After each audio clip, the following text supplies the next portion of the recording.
Live from New Delhi, you're watching DD India Live, India's voice to the world. I'm Tanvi Taneja, coming up in the next 30 minutes. Prime Minister Keir Starmer says India and the UK are natural partners in fintech at the Global Fintech Fest 2025 in Mumbai. PM Modi pitches for ethical use of AI, calling it all-inclusive. India-UK FTA will boost MSMEs, create employment for youth, says Prime Minister Modi at the India-UK CEO Forum in Mumbai. And celebrations continued in Tel Aviv and Gaza as Israel and Hamas agreed to the first phase of Trump's plan to end the conflict in Gaza.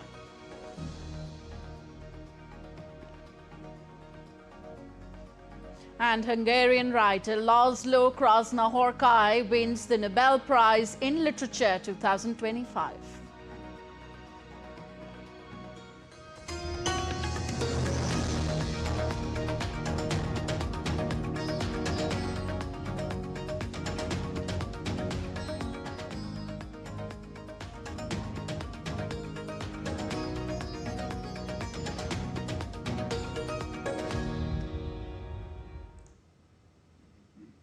The Global Fintech Fest 2025 got underway in Mumbai with Prime Minister Modi and British Prime Minister Keir Starmer addressing the event.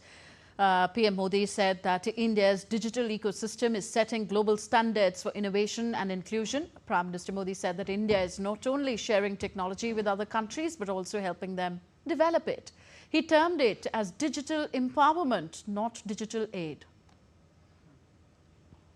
हम दूसरे देशों को technology share करने के साथ ही technology develop करने में भी मदद दे रहे हैं और ये डिजिटल एड नहीं है, वरना दुनिया में कई लोगों को शौक है, हम एड दे रहे हैं।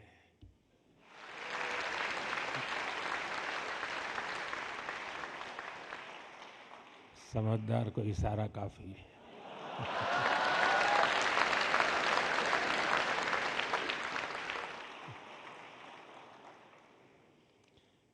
ये ऐड नहीं है बल्कि डिजिटल एम्पावरमेंट है। British Prime Minister Keir Starmer, while addressing the FinTech Fest, used the phrase incredible combination to describe the UK-India Comprehensive Economic and Trade Agreement, highlighting the blend of India's rapid economic growth and Britain's strengths in technology and innovation. We are so committed to this because we see India's potential. This country holds the promise of the future in its hands as the world's biggest democracy, one of the world's largest and fastest growing economies, with half of your population under 25 years old. The vibrancy and promise of this nation are clear, especially here in Mumbai. And when this all comes together with the UK's talent and creativity, with our institutions and entrepreneurs, it is an incredible combination. Prime Minister Narendra Modi addressed the India-UK CEO Forum joined by British Prime Minister Keir Starmer. The two leaders earlier reiterated their commitment to elevate bilateral cooperation to new heights. During his speech, Prime Minister Modi highlighted the India-UK Comprehensive Economic and Trade Agreement, emphasising its potential to enhance collaboration and unlock new opportunities for both countries. आज telecom, AI, biotech, quantum, semiconductor, cyber और space जैसे क्षेत्रों में हमारे बीच सहयोग की अनगिनत नई संभावनाएं बन रही हैं। डिफेंस के क्षेत्र में भी हम को डिजाइन और को प्रोडक्शन की ओर आगे बढ़ रहे हैं।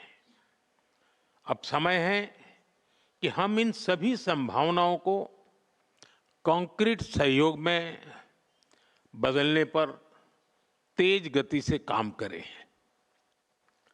Critical minerals, rare earth, API जैसे स्ट्रेटेजिक सेक्टर्स में हमें स्ट्रक्चर्ड तरीके से आगे बढ़ना चाहिए। इससे हमारे संबंधों को एक फ्यूचरिस्टिक दिशा भी मिलेगी। Talking about the overall business potential with India, British Prime Minister Keir Starmer underscored the growing strength of UK-India relations, emphasizing the pivotal role of business and investment in shaping the bilateral partnership.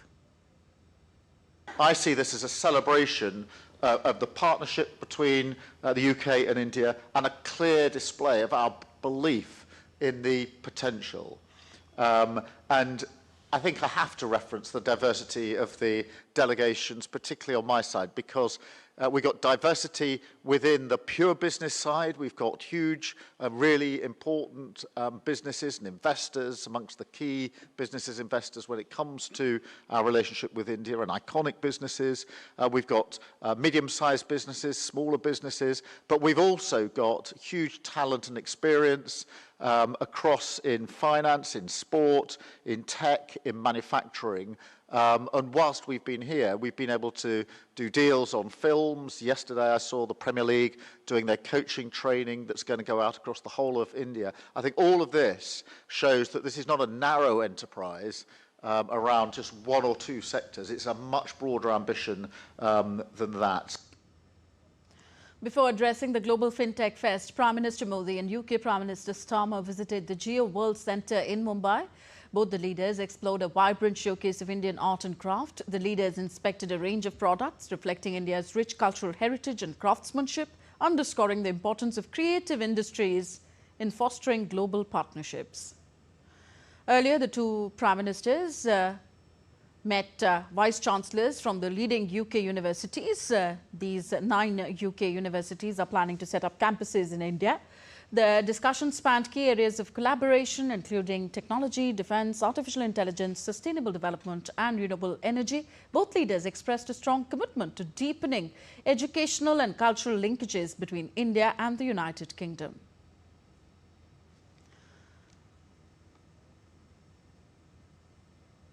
In the morning, Prime Minister Modi held a joint press meet with his British counterpart in Mumbai after holding bilateral level talks. Prime Minister Modi highlighted the immense potential in technology partnership between India and the UK and said both countries are working to connect the young generation of both the countries with innovation. Bharat और UK के बीच technology partnership में अपार संभावनाएं हैं। हम UK की industrial expertise R&D को भारत के टैलेंट और स्केल के साथ जोड़ने पर काम कर रहे हैं। पिछले वर्ष हमने India UK technology security initiative launch किया।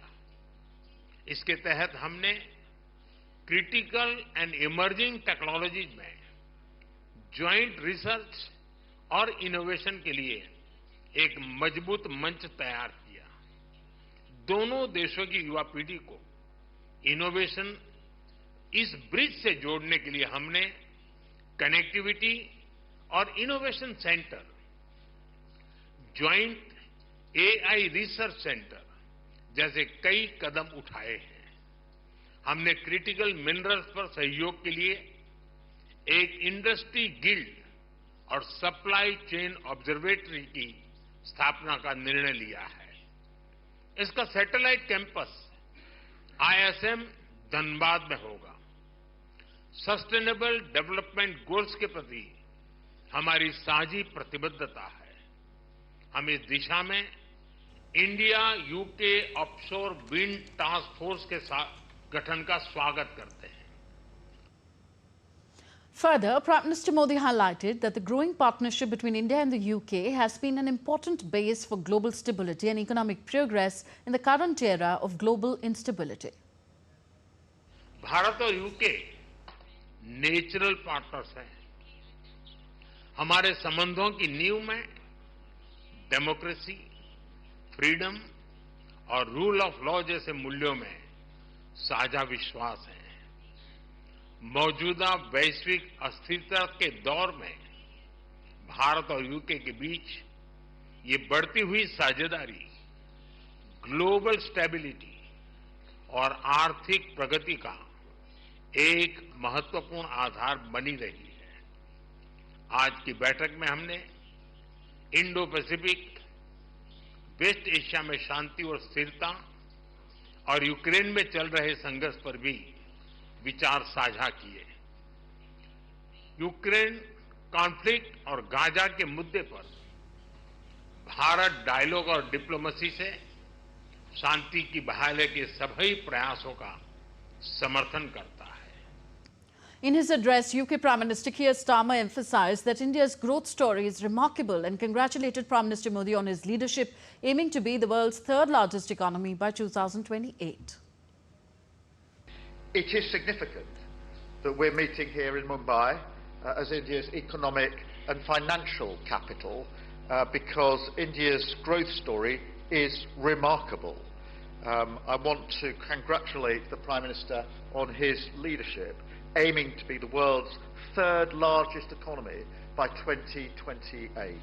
And your vision of Vikrat Bharat is to completely developed country by 2047. And everything I've seen since I've been here is absolute proof to me that you're on track to succeed in that. So we want to be partners on that journey. And my visit this week is about doubling down on the potential of our trade deal. So earlier this morning, Prime Minister Narendra Modi welcomed Prime Minister Keir Starmer at Raj Bhavan in Mumbai. This is his first official visit of his tenure in Mumbai, Keir Starmer. This marks the first official visit to India following the signing of a major free trade agreement earlier in July. Prime Minister Keir Starmer is accompanied by the largest ever UK trade delegation to India, which includes 125 prominent business leaders, entrepreneurs and university vice-chancellors.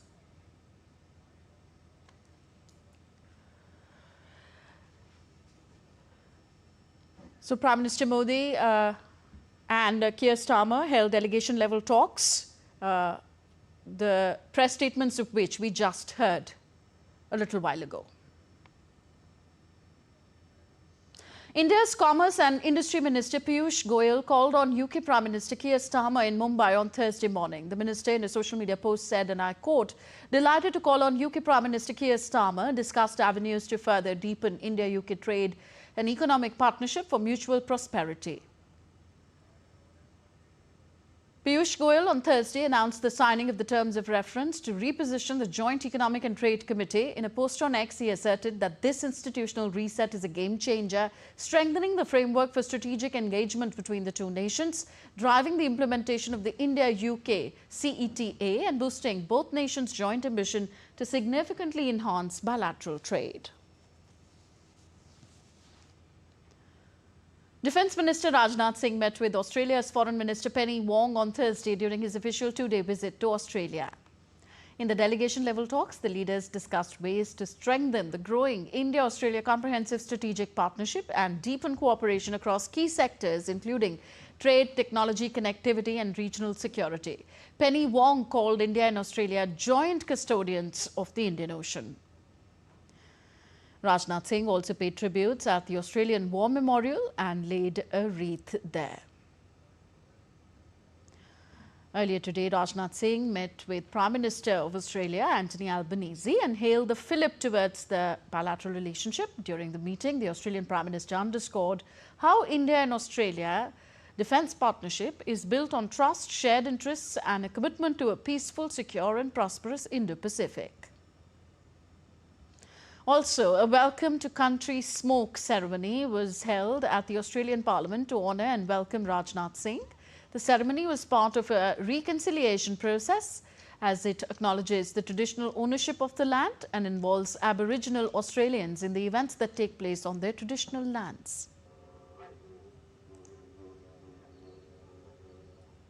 So, Defence Minister Rajnath Singh held a bilateral meeting with Australian Deputy Prime Minister and Minister for Defence Richard Marles. The meeting marked 5 years of the India-Australia Comprehensive Strategic Partnership.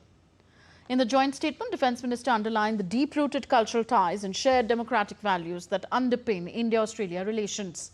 The talks culminated in the signing of 3 key agreements: an agreement on information sharing, an MOU on submarine search and rescue cooperation, and terms of reference on the establishment of joint staff talks. During the meeting, Rajnath Singh reiterated India's stand with regards to the threat of terrorism, saying that terror and talks cannot go together and water and blood cannot flow together. He also urged the international community to come together against all forms of terrorism. Australia's Deputy Prime Minister described the agreement as a hugely significant step in strengthening the operational partnership between the armed forces of the two countries. He accepted the invitation to visit India for the annual Defence Ministers' Dialogue in 2026. Today's MOU is more than a joint signature. It's a strategic lever, one that tightens the bond between two democracies in a volatile region and positions them better to manage security challenges together. It reinforces that Australia and India are not just friends of convenience, they are building a partnership of consequence. This is Nazia Alvi Rahman in Canberra, Australia for DD India. You're watching DD India Live, still to come on the show. 21 US lawmakers urge President Trump to repair America's strained relationship with India. European Commission President Ursula von der Leyen comfortably survives 2 bids to remove her from the post.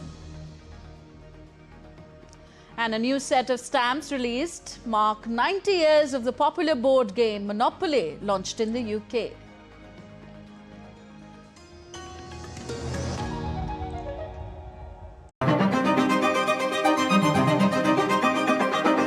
So now you can't talk about British imperialism in India without talking about the East India Company.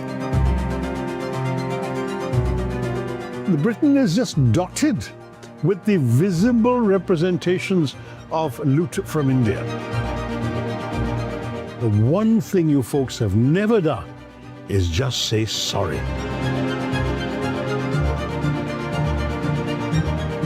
Are you ready to roll? I'm ready to roll.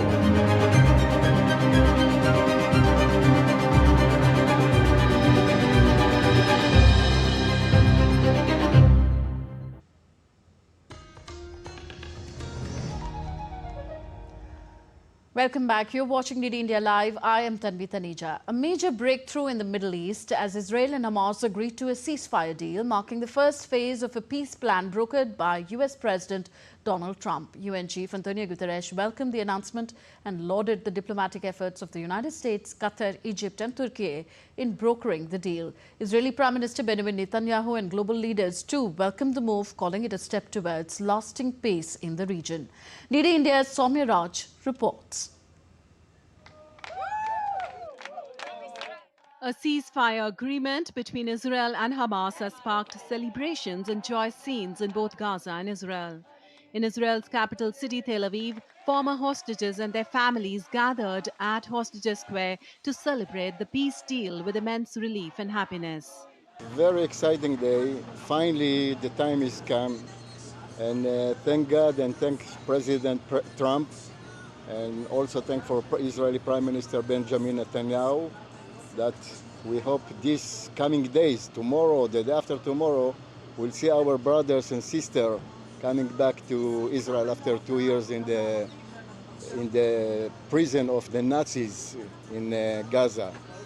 A day after the second anniversary of Hamas's deadly attack, US President Donald Trump announced that both Israel and Hamas have agreed to the first phase of his Gaza peace plan. In a social media post, Trump said both sides have signed off on the first phase of our peace plan. Following the announcement, Israeli Prime Minister Benjamin Netanyahu thanked President Trump in a social media post, saying Israel is determined to bring home all hostages held by Hamas in Gaza. Hamas also confirmed the deal, saying the ceasefire agreement includes an Israeli withdrawal from the enclave and a hostage prisoner exchange. World leaders, including those from the UK and Canada, have welcomed the move and expressed hope for lasting peace between Israel and Hamas. India's Prime Minister Narendra Modi also lauded the development, praising Prime Minister Netanyahu's leadership in a post on X, Prime Minister Modi said, and I quote, "We welcome the agreement on the first phase of President Trump's peace plan. This is also a reflection of the strong leadership of Prime Minister Netanyahu." Later, speaking to Fox News, President Trump said that hostages held in Gaza will probably be released on Monday. He also stated that Gaza will be rebuilt once phase 1 of the deal is complete. We'll be involved in it, but the big thing is hostages are going to be released. It's probably our time would be probably Monday, and they're a terrible situation. They're deep in the earth, and they're being gotten, and a lot of things are happening right now. As we speak, so much is happening to get the hostages freed, and we think they'll all be coming back on Monday. So it looks like that's the thing, and that'll include the bodies of the dead. The deal, expected to be formally signed on Thursday, includes the release of Israeli hostages and Palestinian prisoners. It also ensures the withdrawal of Israeli forces and the entry of humanitarian aid into Gaza. The peace agreement brings a ray of hope for the people of both Israel and Gaza, signaling a possible end to the 2-year-long conflict. Soumya Raj-Dwivedi for DD India. U.S. Congresswoman Deborah Ross and Congressman Ro Khanna led a group of 19 members of Congress in urging President Trump to take immediate steps to repair America's strained relationship with India and to reverse his administration's harmful tariff policies. In the letter, the lawmakers warned that President Trump's recent tariff hikes, which raised duties on Indian goods to as high as 50%, have undermined relations with India and hurt both American consumers and manufacturers. The letter further stated that recent actions by U.S. administration have strained relations with the world's largest democracy, creating negative consequences for all. The lawmakers have urged President Trump to take immediate steps to reset and repair ties in this critical partnership.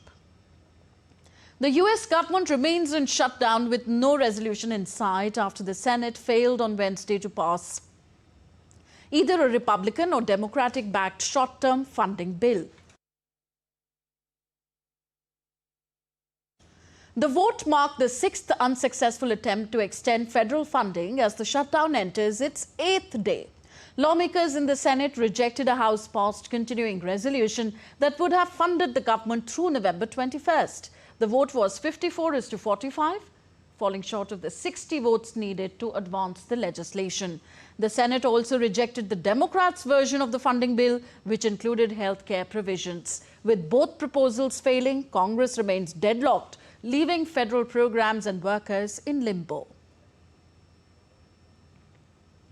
Meanwhile, President Trump warned this week that furloughed federal workers may not receive back pay once the shutdown ends, diverging sharply from precedent. He also threatened layoffs and cuts to government programs if the stalemate continues.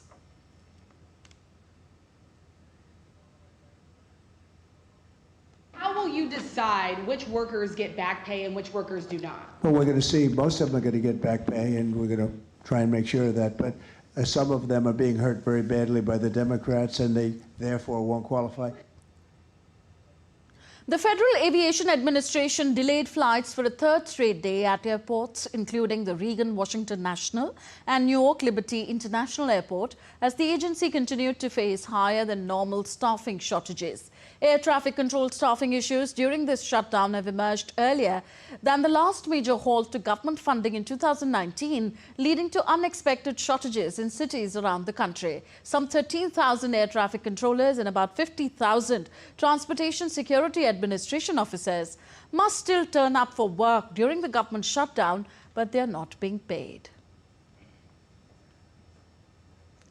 On recent U.S. military strikes targeting a Colombian vessel in the Caribbean Sea, Colombia's President Gustavo Petro said the reality is that the United States wants to isolate itself and is carrying out military aggression in the Caribbean. Today, the reality is that the United States wants to isolate itself and is carrying out military aggression in the Caribbean. I have asked all Caribbean foreign ministers to meet with us because what we are hearing now are missiles and an internal repressive war in North American cities against one ethnic group or several ethnic groups that are Latin Americans. As long as the United States refuses to join the world, we can unite. French President Emmanuel Macron is on the hunt for his sixth prime minister in less than 2 years as France grapples with its worst political crisis in decades. Earlier, Macron's office said that a new prime minister will be named by Thursday.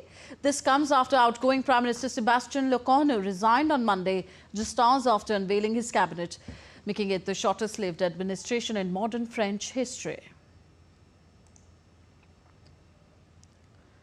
European Commission President Ursula von der Leyen comfortably survived two bids to be removed after European Parliament rejected the no-confidence motions on Thursday. EU lawmakers rejected the two motions of censure, with 378 members of the 720-strong Parliament expressing support for von der Leyen and her team of commissioners in the first vote and 383 in the second. The results were slightly better for the EU executive chief than in July, when 360 lawmakers voted against a motion.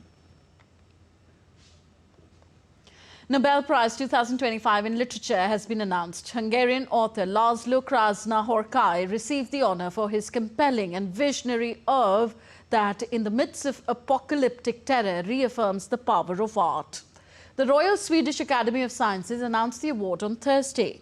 Born in 1954 in a town near the Romanian border, Krasznahorkai became literary sensation in Hungary with his first novel, Tango, published in 1985. His Herscht 07769, published this year, is described as a great contemporary German novel on account of its accuracy in portraying the country's social unrest. That's all for this edition of DD India Live. Do let us know your thoughts on the news of the day. Connect with us on our different social media handles at DD India Live. And you can also download our DD India mobile app for quick news and updates on the go.